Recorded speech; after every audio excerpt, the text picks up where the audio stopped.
My name's Clare and I'm a healthcare product marketing manager. I didn't really enjoy school, I just kind of got on with it. I learnt that it was better to just keep your head down, then you were pretty much left alone.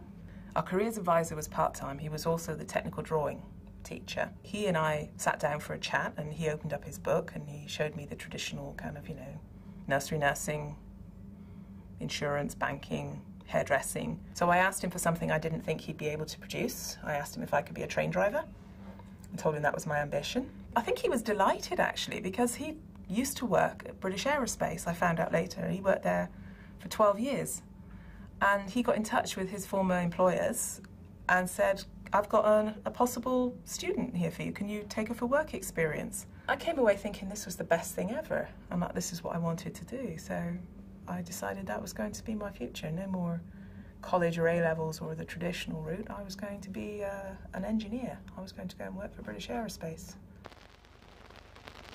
After work experience, I decided that, okay, this was going to be, I wanted to learn to be an apprentice. I wanted to apply for that apprenticeship position. And I ended up being awarded a mechanical apprenticeship position, which was a 4-year kind of traineeship under the various engineering departments at British Aerospace. And whilst I was going around these different departments, I found out that actually the role that people who were following my education program doing wasn't one that I actually wanted to finish up with. There was another level, a higher level, which had slightly more interesting tasks and slightly more responsibility. So to do that I needed to go to university and I knew I could do that. So I decided to apply myself and got accepted to university to study a degree in mechanical engineering. My ambition was to become a chartered engineer. This was what I had been sold would be the kind of ultimate aim for anybody who takes an engineering degree is you have to be, study and become a chartered engineer, and that's you, a professional. So it took me 8 years of doing various engineering jobs. And around about the same time as I got awarded my chartered engineer, something, it's always something different happens. The oil price dropped through the floor to about $10 a barrel. And at this time I was working in an oil and gas sector and all the projects stopped, dead.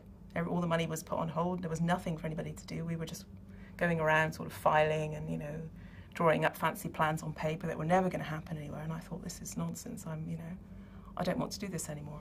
So I'd been talking to some friends and they had studied an MBA and they suggested that probably I would enjoy the same course. So that was my decision to leave work and I applied for and got accepted on an MBA business course in London. One of my professors recommended me to one of her industrial partners to say that he was looking for somebody to fill a particular role in a new group he'd taken over. And I thought, okay, I'm going to try this. And it was a totally changed direction. I ended up working as the assistant to the vice president of marketing for a medical device company. So that was the start of my healthcare marketing journey, and that's what I'm doing now and what I intend to keep doing. I have an ambition that says I really, really want to understand how this works. And I really, really want to understand, and be the one bringing all this together and making it all kind of happen. So if that's ambition, then I've got ambition. I call it curiosity and passion. I didn't have great work-life balance for a number of years, and I paid the price. I had work burnout, and I had to take time off from work and really just sort of sit back and reevaluate what I was doing, where I was going.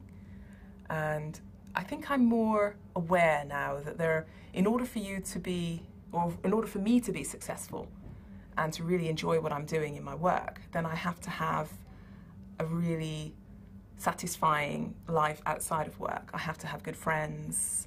I have to have hobbies that I enjoy and people in my life who I care about and who care about me.